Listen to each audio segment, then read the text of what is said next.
Good evening. This is a lecture on dialectical logic and self-consciousness. It is nothing more than just some preliminary remarks that I think I can make on Hegel's Phenomenology of Spirit and Science of Logic. But I think it is important to grasp the dialectical development of Hegel's own thought in this area that remains important in our time as well. What I want to emphasize philosophically is really the role played by the ontological development. The role of human laboring activity in particular in Hegel also is something I single out as an area. Here thinking can redirect itself to return from the heights of speculative thought to a this-worldly development of freedom through a series of internal and dialectical contradictions. In line with this approach, Hegel's non-atomistic characterization of the individual in society, I think, can be seen in a new light. So to begin with, Hegel's Phenomenology of Spirit and Science of Logic are two seminal works by this great philosopher. Of the two, the Phenomenology of Spirit is a youthful book compared with the Science of Logic, which was published in 1816, whereas Phenomenology came around 1805, 1806. However, I would claim there is a continuity of Hegel's philosophical project of arriving at a dialectical grasp of the dynamics of being with significant thematic and conceptual overlap between the two works. It is important, I think, to see both these works in a post-Kantian philosophical context as well. In this particular context, among other things, Hegel was wrestling with Kant's particular solution to Humean skepticism, which challenged the ideas of causality, necessity, and universality, ultimately. It was thus that Hume was negating the possibilities of deriving certain knowledge of the world through rational reflection. This was a huge challenge. Hegel found Kant's solution through a critique of pure reason to be a partial solution only. In his view, Kant conceded too much to Hume by restricting the possibility of knowledge only to the realm of phenomena and thus making it seemingly impossible to gain knowledge of the ultimate nature of reality through rational speculation. Phenomenology of Spirit can be seen as Hegel's early and preliminary investigation of the development of a reflective consciousness through using a kind of dialectical logic. More specifically, Hegel attempts to establish clearly the stages that an ordinary consciousness needs to go through in order to reach the necessary epistemological and ontological conditions for embarking on further speculative thought that rejects Kant's epistemological and ontological claims regarding the inability of pure reason to know the thing in itself. In this sense, his later Science of Logic pursues the logical and ontological structure of speculative thought in depth by starting where Phenomenology of Spirit leaves off. Science of Logic starts with the idea of pure, indeterminate, immediate being, where phenomenology ends after consciousness has become fully critical and aware of itself, with the dissolution of subject-object dichotomy in thought, speculative or absolute knowledge as such. In Science of Logic, Hegel wants to begin without any presupposition by suspending all assumptions about thought and being. His philosophical strategy here is to let the indeterminate thought of being unfold through a dialectical movement of self-generated contradictions that are sublated through the use of a more developed form of dialectical logic. Phenomenology of spirit, therefore, is a preliminary necessity, and it is a preliminary necessity only for those who are not convinced that a dialectical logic is possible or desirable in the way that science of logic describes it. The ordinary, non-philosophical consciousness is not moved by the spirit of self-criticism.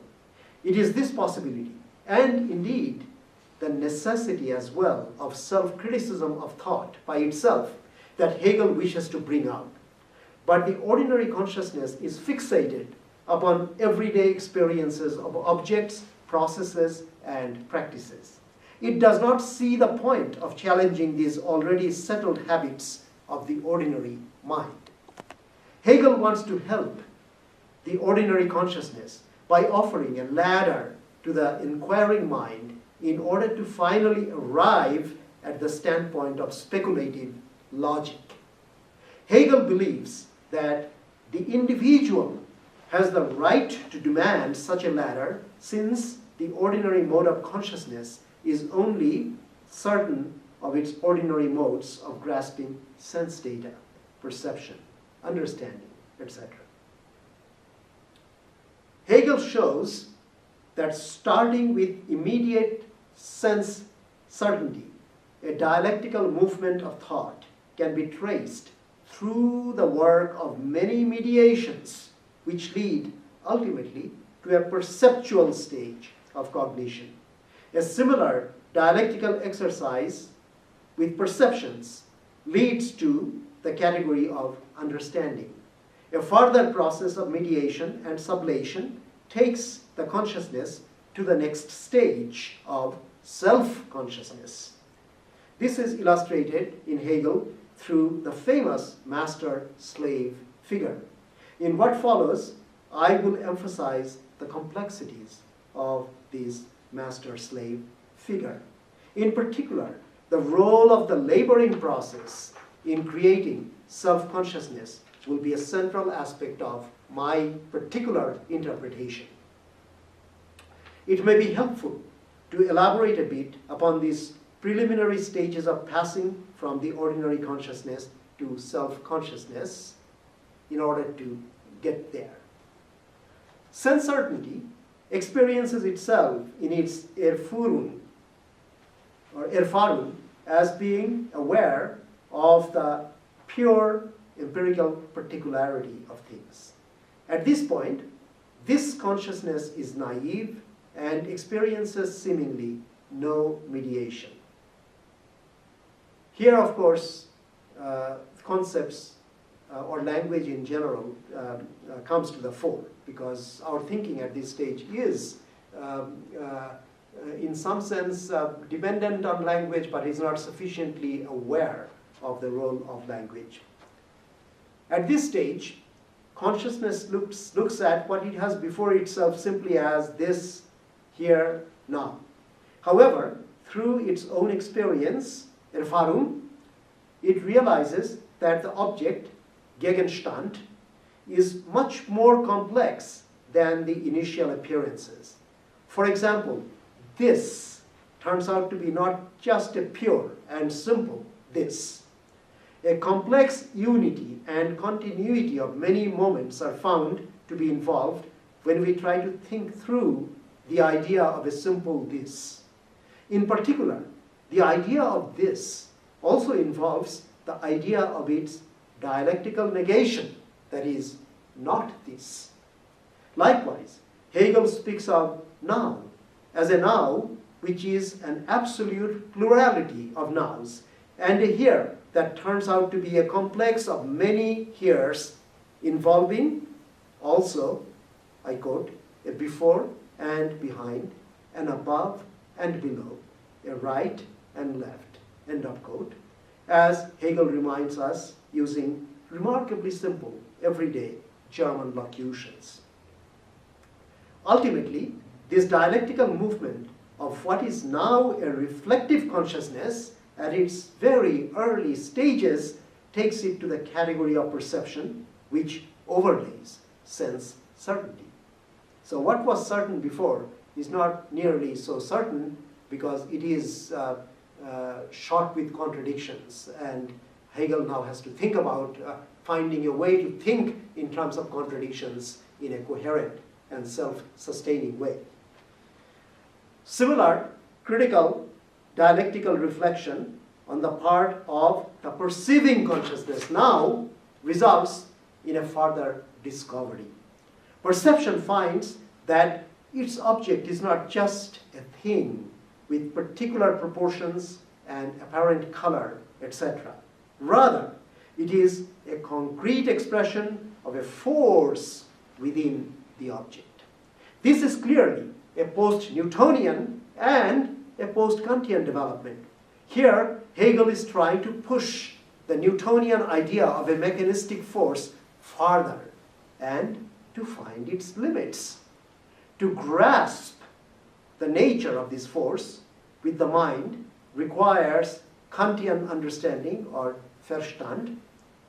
The lawful nature of the realm of inner force is described further by the Kantian categories of universality, necessity, causality, etc.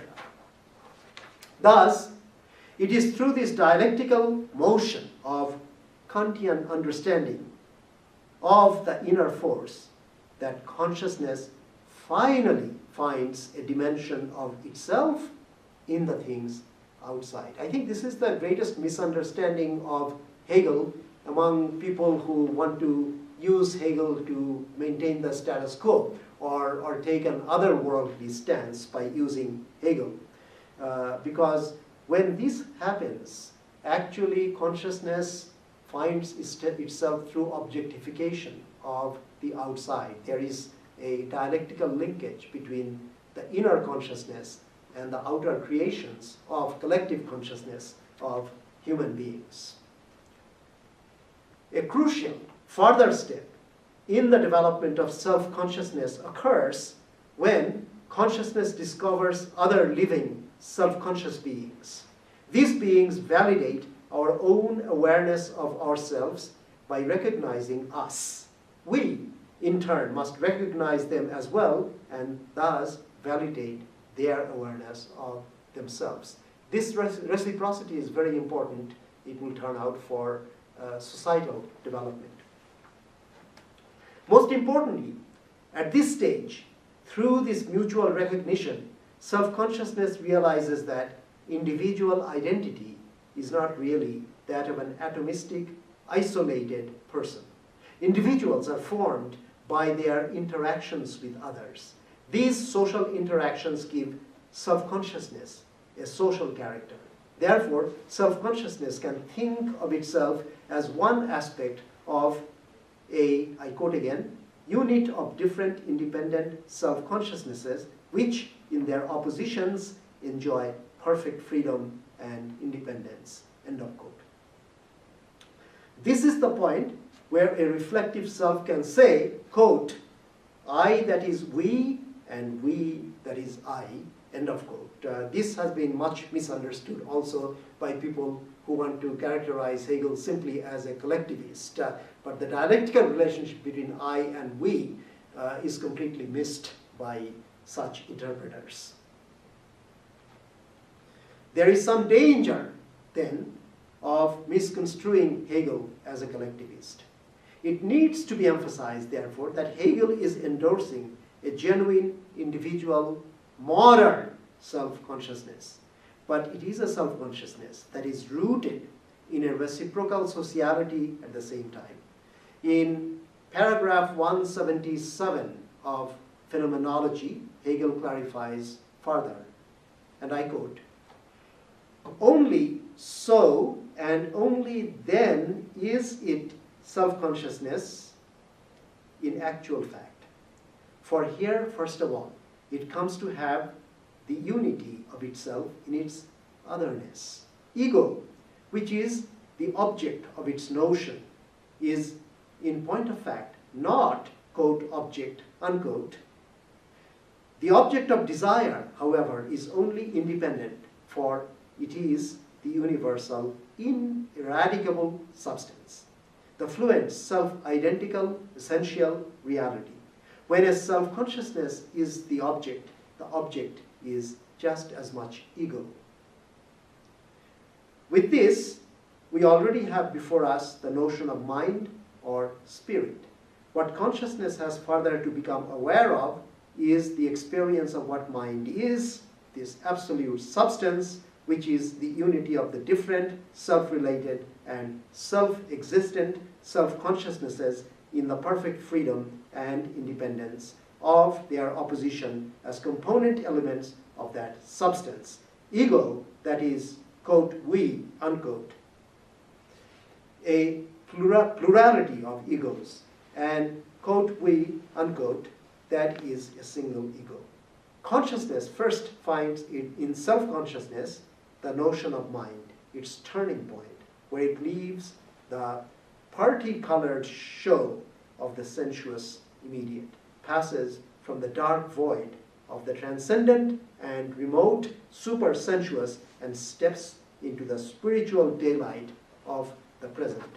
So even though Hegel's language is speculative, it is clear that it has to do with dialectical relationship between different consciousnesses and the reality that surrounds them in the real world, which has both an inner and an outer side.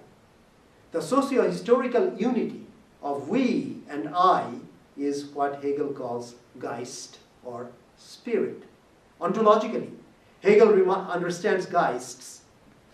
Ontologically, Hegel understands Geist to be the absolute substance of individuals who belong to Geist.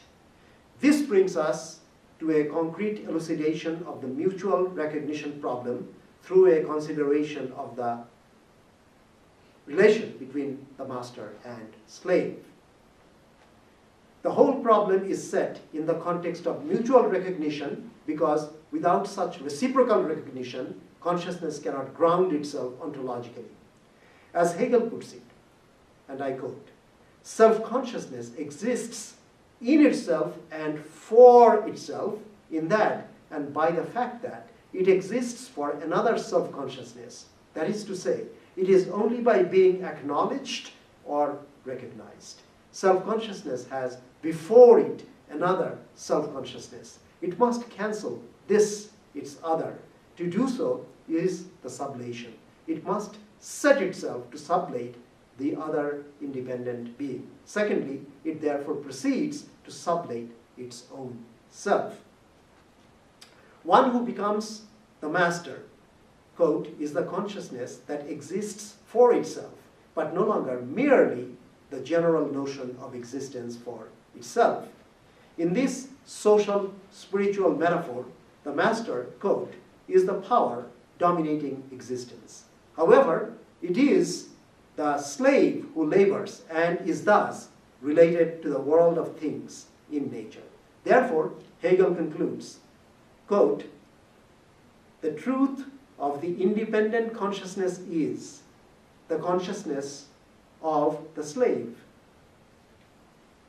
This slave will, when completed, can pass into the opposite of what it immediately is. Being a consciousness within itself, it will enter into itself and change round into real and true independence. What Marx actually does, starting with his economic and philosophical manuscripts, going through German ideology with Engels, and then his exploration of political economy and critique of political economy, is to actually show the real social, economic, political, institutional foundation of the laboring classes and how they actually can develop a consciousness that is completely different from that of the master, namely the capitalist class. In this sense, Marx probably is the best Hegelian that 19th century produced. One important aspect of Hegel's illustration here with regards to the labor and later Marxian interpretation of the laboring class is that the fundamental asymmetry of power prevents the above relations from being a fully spiritual one. Only the emergence of a shared recognition, albeit through a life and death struggle, can lead to a common ideality. This is objectified in the laws and institutions that are the products of historic struggles. Indeed, this can be called the dialectics of the spirit working through history. Hegel refers to the Greek world described in Sophocles' Antigone to illustrate the limits of the ancient world and the possibilities of further movements of consciousness and self-consciousness. In my further development of the classical labor theory of value into qualitative dimensions, I have upheld the right to revolt and develop this rebellious self-consciousness by laboring bodies as one of the most fundamental aspects of going beyond class society. Hegel himself, of course, develops in his lectures on philosophy of history and in science of logic some of these themes further without actually taking the revolutionary route in practice. So finally, we are at a point in phenomenology of spirit where the unhappy consciousness begins to glimpse spiritual consciousness. This more developed form of consciousness understands itself not only as historical and social, but also as ontologically grounded as well because of this historicity and sociality. These are important words. Historicity and sociality indeed, what really undergirds the whole dynamics of this dialectical development. It is not simply the development of some atomistic individual consciousness finding itself. Therefore, the self-consciousness of being itself, substance or the absolute, now is revealed abstractly as socio-historical. From this perspective, Hegel's later work from Science of Logic onwards through his lectures on the philosophy of right and philosophy of history are attempts to make this characterization of consciousness more and more concrete and evolutionary. However, at this point in the phenomenology, religion, spiritual consciousness posits the divine, infinite reason, logos, etc. And there is still alienation, however. God is conceived as, quote, the deed of an alien satisfaction, end of quote. The divine power is separated from human power, and the human self does not find it in its own action as such. At the ultimate stage, according to Hegel, contra Kant, this type of religious consciousness develops into absolute knowing.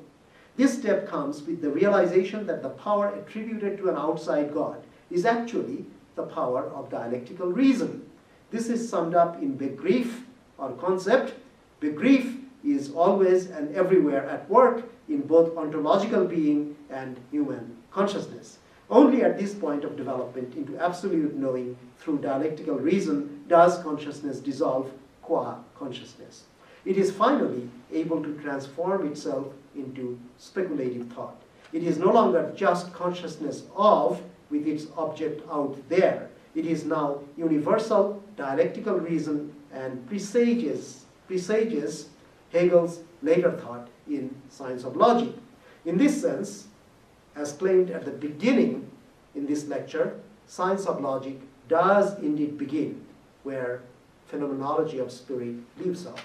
Together, these two works develop systematically the ontological unfolding of consciousness by using dialectical logic in its full rigor and encompassing scope. So with Marx, it was not simply standing Hegel on its head, because Hegel already actually had proceeded pretty far on his own, but he is wrapped in this terminology, this vocabulary of speculative thought that he has inherited from German idealism and to which he himself contributed.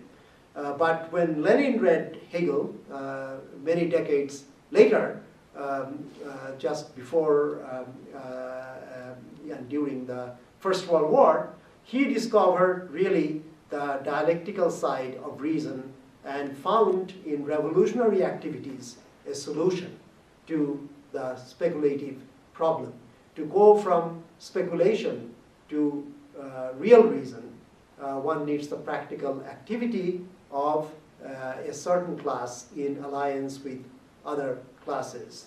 But the biggest challenge still remains. How do you not just liberate reason in theory, but in practice you build a society where labor is no longer alienated, where politics is no longer alienated, where spirituality itself is no longer alienated.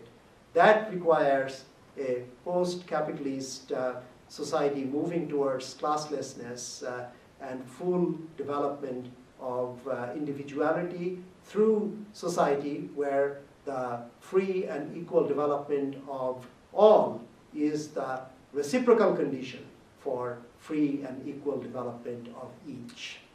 Thank you.